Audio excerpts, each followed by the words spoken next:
ఎవరు అంటారు మేమైతే దీన్ని ఇట్లా కూర్చొని మాట్లాడేది కాదు, వీల్ గో త్రూ మొత్తం కేసు పరిశీలన అంతా వెళ్తాము. నాగిరెడ్డి గారు చెప్పారు, సంతోషం. నాగిరెడ్డి గారు చెప్పిన పద్ధతుల్లో ఉంటే వాళ్ళు ఆ కాన్ఫిడెన్స్ మనకి మీడియా పరంగా ఇవ్వకపోయినా పర్వాలేదు, అన్ని కేసుల్లో మనం మీడియా పరంగా ఇవ్వమని కోరం ఇదంటే బయటకు వచ్చింది. ముందు బాధితులకు ఇవ్వాలి. ముందు ఈ బాధితులు ఎవరైతే ఉన్నారో అక్కడ పోలీస్ స్టేషన్ లో వీళ్ళ కుటుంబ సభ్యులు చాలా మంది ఉన్నారంటున్నారు కాబట్టి వాళ్ళు నిర్దోషులని బేషరతుగా విడుదల చేయాలి. ఈ ఇద్దరు తగులాడుకున్నారు అంటే కడుపు మండి పిల్లకి కట్నాలు ఇచ్చి కానుకలు ఇచ్చి, అప్పుడు పోలీసు వాళ్ళు పోలే, మీడియా వాళ్ళు పోలే, మనం పోలా, కట్నాలు ఇచ్చి కానుకలు ఇచ్చి అడిగిన మర్యాదలు చేసి పెళ్లిళ్లు చేసి ఇంటికి పెద్ద కూతుర్ని అంగరంగంగా వాళ్ళు పెళ్లి చేశాక వాళ్ళు వదిలేస్తే బాధతో కడుపు రగిలి ఎందుకు వదిలేశారని వెళ్తారు. ముందు పోలీసుల దగ్గరికి రారు, ముందు అడగడానికి వెళ్తారు. వెళ్ళినప్పుడు బీభత్సం జరిగితే రెండింటిని ఒకే ఘాటు ఎట్లా కడతారు? ఇద్దరు తగులాడుకున్నారు అని అంటున్నాడు నాగిరెడ్డి. ఇద్దరు తగులాడుకున్నారు, ఎవరు తగులాడుకున్నారు చూసారంటే it is not so simple. కాబట్టి అడగడానికి వెళ్లిన వాళ్ళ మీద దాడి జరిగినప్పుడు ఆ దాడి ఎవరు చేశారు ముందు అనేది కూడా చూడాలి, అదొక అంశం. అందుకని ఖచ్చితంగా నిర్దోషులని బాధితుల్ని విక్టిమ్సే అక్యూజ్డ్ అవుతున్నారు చాలా సార్లు.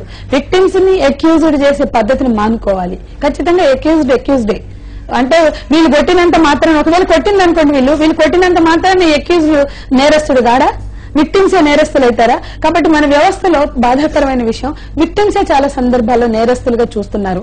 పోలీసులు అక్యూజ్డ్ ని విక్టిమ్స్ ని ఒకే రకంగా చూడడం అనేది మానుకోవాలి. ఇది కూడా ఈ కేసులో ఆయన మాటలను బట్టి నేను చెప్పదలుచుకుంది.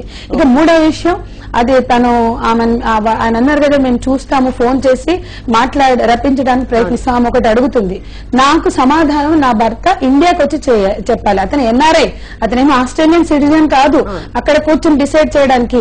అతని తల్లిదండ్రులు అతను నిర్దోషి అయితే, అతని తల్లిదండ్రులు నిర్దోషులైతే ఇక్కడ పోలీస్ స్టేషన్ లో తప్పుడు కేసులు పెట్టి నాటకాలు ఆడడం కాదు, వచ్చి సమాధానం చెప్పమనండి. ఇక్కడ అందరి ముందు పెళ్లయింది, నువ్వు ఎందుకు వద్దనుకుంటున్నావు, ఆ అమ్మాయి చేసిన తప్పేంటి, వచ్చి అమ్మాయి అడుగుతుంది కదా నాకు అన్ఆన్సర్డ్ క్వశ్చన్స్ ఉన్నాయని, వచ్చి సమాధానం చెప్పమనండి. ఎందుకు గొడవలు వచ్చినాయి, ఎందుకు విడిపోదలుచుకున్నారు, ఏమిటి సమస్య, అదే పెద్ద మనుషుల్లో మాట్లాడుకోమనండి. ఎవరక్కర్లా, మీడియా, మహిళా సంఘాల, పోలీసులు పెద్ద మనుషుల ముందు మాట్లాడుకోమనండి, వాళ్ళని కూర్చోమనండి. ఖచ్చితంగా ఆ అమ్మాయి న్యాయమైన డిమాండ్ ఒకటి చెప్తుంది ఏంటంటే నా భర్త రావాలి, నాకు సమాధానం చెప్పాలి. కాబట్టి పోలీసుల ముందు భర్తను రప్పించి అతను న్యాయమైన పరిష్కారం చేసుకుంటే సంతోషం, లేకపోతే అతన్ని పనిష్ చేయాలి, అతన్ని అరెస్ట్ చేయాలి. ఖచ్చితంగా ఒకవేళ వాళ్ళకి భయం ఉంటుంది రాగానే అరెస్ట్ చేయాల్సి వస్తుంది అని, వాళ్ళకి తప్పుడు ఉద్దేశం లేనప్పుడు, వాళ్ళకి అమ్మాయి పట్ల అన్యాయం చేయాలి అనే ఆలోచన లేనప్పుడు వాళ్ళు రావాలి.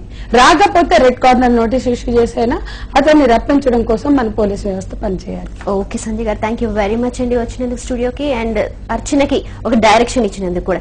And all the best Archana. And నీకు పూర్తి స్థాయిలో న్యాయం జరుగుతుందని మేము ఆశిస్తున్నాం. అలాగే ప్రేమ్ ఎక్కడున్నా సరే ఒకవేళ వింటే నిజంగా నీకు అన్యాయం చేయకూడదు, ఒకవేళ అలాంటిది ఏమైనా ఉంటే ఇక్కడికి వచ్చి నీ అన్ఆన్సర్డ్ క్వశ్చన్స్ ఏవైతే ఉన్నారో నీకు ఆన్సర్ చేస్తాడని ఆశిద్దాం. Okay, yeah please, you want to talk anything, you will just talk. ఇది ఇంటర్నేషనల్ ఛానల్ అని తెలుసండి, అందుకే నేను TV9కి వచ్చాను. తర్వాత నేను సాక్షి టీవీ కూడా వెళ్ళమని చెప్తున్నారు, but I believe in TV9.